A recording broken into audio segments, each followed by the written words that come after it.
नमस्कार, मैं कमलेश भट्ट और आप देख रहे हैं दून प्राइम न्यूज़। आज यानी कि 15 अगस्त को सभी भारतवासी देश का 75वां स्वतंत्रता दिवस मना रहे हैं। प्रातः में विधिवत तौर पर देश के प्रधानमंत्री नरेंद्र मोदी के द्वारा लाल किले पर तिरंगा फहराया गया और संपूर्ण देशवासियों को संबोधित किया गया। इस भाषण के दौरान प्रधानमंत्री ने एक शब्द का बहुत जिक्र किया और यह शब्द था आज़ादी का अमृत महोत्सव। लेकिन क्या आप जानते हैं इस अमृत महोत्सव शब्द का क्या अर्थ है और क्यों प्रधानमंत्री ने इसका प्रयोग किया? अगर नहीं जानते तो हम आपको बताते हैं। आज से ठीक 74 साल पहले इसी दिन हम विदेशी राज की परतंत्रता के सभी बंधनों से मुक्त या स्वाधीन हुए थे। इसे ही हम अमृत महोत्सव के रूप में मना रहे हैं। इस महोत्सव का विशेष महत्व है क्योंकि आज़ादी के इन 7 दशकों में जमाना बदल गया है। भारत की तीसरी पीढ़ी आ गई है। पहली पीढ़ी ने आज़ादी पाने की जद्दोजहद का जमाना खुद देखा था, भुगता था और वो अंग्रेज़ों के अत्याचार, आज़ादी की लड़ाई, वो विभाजन का दर्द सब भारत की प्रथम पीढ़ी के द्वारा देखा गया था। दूसरी पीढ़ी ने उसे अपने बुजुर्गों से सुना, महसूस किया।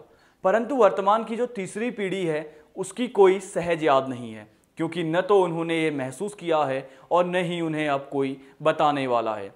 और हम इसलिए ऐसा कह रहे हैं क्योंकि ज़्यादातर लोग स्वयं में इतना खो गए हैं कि वे भूल जाते हैं अपने बच्चों को बताना उन संघर्षों, उन कुर्बानियों, उन कठिनाइयों के बारे में जिन्हें हमारे पुरखों ने इस देश को आज़ाद कराने के लिए सहा था।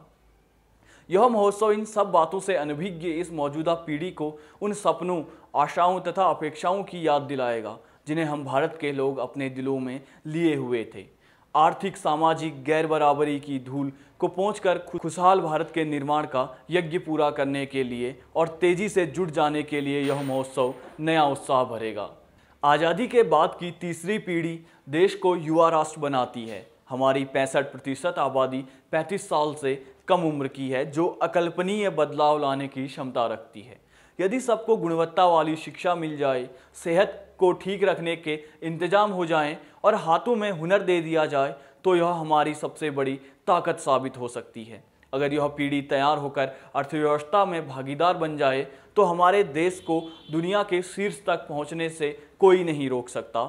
इसलिए यही वह समय है जब हम अपने पुरातन इतिहास वाले इस राष्ट्र के भविष्य के लिए लक्ष्य निर्धारित करें। प्रधानमंत्री नरेंद्र मोदी ने गत मार्च माह में गुजरात के साबरमती आश्रम से स्वाधीनता के अमृत महोत्सव की शुरुआत करते हुए कहा था कि किसी राष्ट्र का गौरव तभी जागृत रहता है जब वो अपने स्वाभिमान और बलिदान की परंपराओं को अगली पीढ़ी को भी सिखाता है, संस्कारित करता है और उन्हें इसके लिए निरंतर प्रेरित करता है। इसलिए यह आशा की जाती है कि यह महोत्सव नई पीढ़ी में लोकतांत्रिक संस्थाओं के प्रति सम्मान पैदा करेगा और उनमें आज़ादी पाने के लिए दिए गए बलिदानों की स्मृति जागृत करते हुए क्षमता तथा न्यायमूलक समाज की रचना के लिए प्रेरित करेगा और साथ ही भारत को विश्वगुरु बनाने के लिए अथक प्रयास करेगा और राष्ट्र को शीर्ष तक पहुंचाएगा। इन सभी आशाओं के साथ अभी हम आपसे विदा लेते हैं। आपको और आपके पूरे परिवार को स्वतंत्रता दिवस की हार्दिक शुभकामनाएं। खुश रहें, स्वस्थ रहें और राष्ट्र की उन्नति के लिए हमेशा प्रयासरत रहें। धन्यवाद।